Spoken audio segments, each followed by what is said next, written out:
Hello everyone, it is Evelyn Holloway here, bright and very early in the morning, and I'm here to give you a barn vlog of what my day looks like.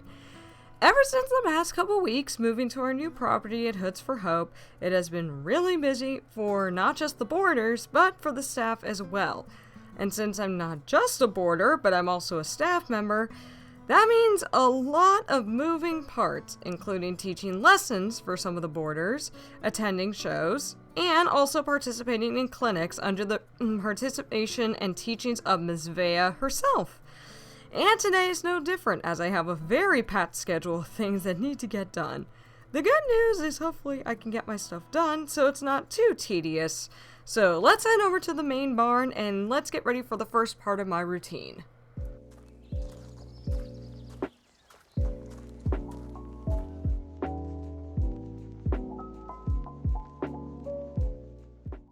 So first order of business is going to my to-do list that I had written down the night before for the chores that need to get completed for the day. I find that this helps me stay organized and everything is done a lot easier with no problems or scrambling trying to figure out what needs to get done like a chicken with my head cut off. So after morning feed, I had to do a dressage training with Bo, a private lesson with a student, take a break and do some admin work for HFH. Then I have to head over to the Silverglade Equestrian Center and check on Topper since he's getting a lot older and he's been having some digestion issues that need to get monitored. And lastly, do some show jumping training with Hugo. So I'm gonna go get these horses fed since I can hear a cacophony of whinnies of these guys wanting the breakfast.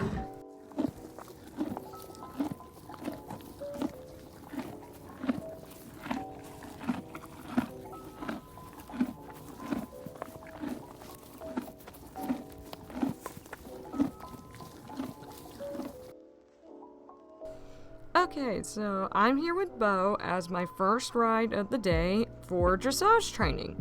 What I'm trying to do is improve his flat work because I find that during pleasure or equitation classes, he tends to be a bit stiff and tense, which is why he doesn't really place really high.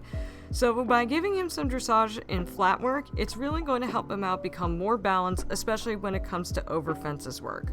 So hopefully this goober behaves himself and he doesn't get too flustered over our gait changes. We started off with some simple walk and trot transitions, stretching to help get him loosened up and get him nice and loose. The weather was in the 70s, so it was fairly calm with some of the ocean breezes that come in from the sea that our big outdoor arena overlooks, so there luckily weren't any issues with spooks there. We then started on some trot and canter work to help get him rounded, thinking, and focused, and give his attention onto me and what I want from him. Once he seemed calm, we started doing parts of our freestyle routine with some extended trot transitions, hand gallop transitions, and back to trot to help get him a lot more engaged. He was rusty with it at first, but he soon got the hang of it. We did get to spend a good amount of work, and I gave him a nice cool down on loose rein along the fence. Overall, I'd say the practice went really well, and we hopefully should be good for any flat shows that we enter in the future on Jorvik. The next part of the day of my checklist, I snapped into instructor mode and made my way over to our show barn to teach my private lesson with a student on one of our lesson horses, Baby. Baby has been in our care for a very long time and is a wonderful beginner mount for those just starting to learn how to ride and is very patient with the lesson kiddos. And for my lesson kiddo who's just starting to understand the basics, Baby is such a good fit. So far with the lesson, I had her do different transitions from walk to trot, trot to walk, walk to canter, and also had her try going over some trot poles for an intro to jumping. Of course, there were some small issues that came up, like when Baby decided to bolt and have some fun, but we ended up getting her to settle down, and with some walking, she calmed down and behaved like the very good lesson mare that she is. Overall, the lesson went over very well, and with more confident rides, I have a feeling that our lesson student is going to be a confident rider soon enough. With no more lessons on my to-do list for the day, I headed back to my office at the main barn to help do some admin work for HFH and help organize with the lessons, check-ins with the new boarders that needed help, and assisting the other staff, but not before deciding to head out to Staplebuck's in Jarlaheim for a nice lunch of a grilled cheese sandwich and tomato soup before heading off to Silverglade.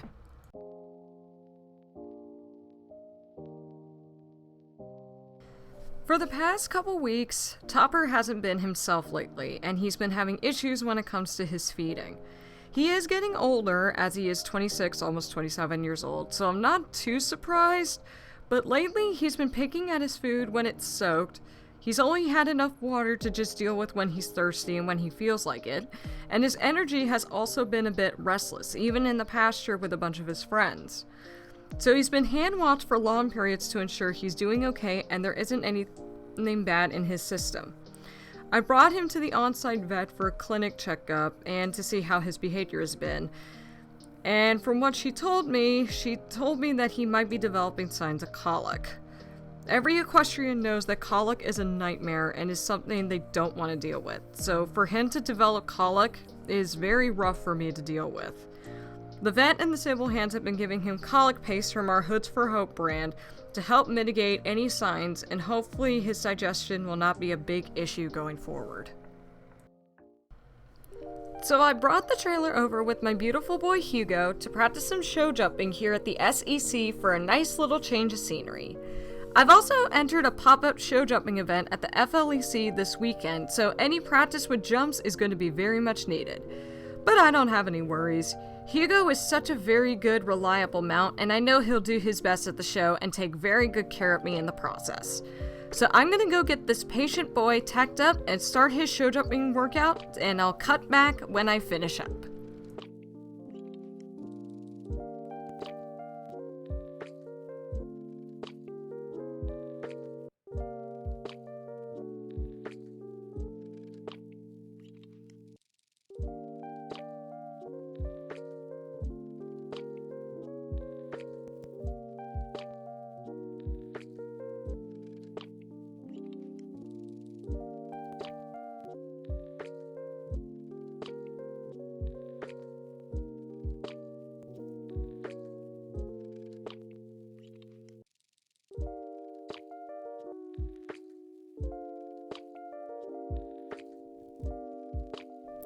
Wow, guys, I have to say, this boy continues to amaze me every time we finish a show jumping course. He's very, very smooth with his steps. He has a very big stride when it comes to his scope, but he helped carry me through the course of fences throughout our training, and I couldn't be more proud. And would you honestly believe that I've only had this guy for a few months? It honestly feels like we've been a team for years rather than a really short period. But then again, I've also had Bo for about a year and a half. But then again, who's really counting? I will show off each of their stories on how I got them, but for now, let's go ahead and get this big boy home and prepare for the rest of the night.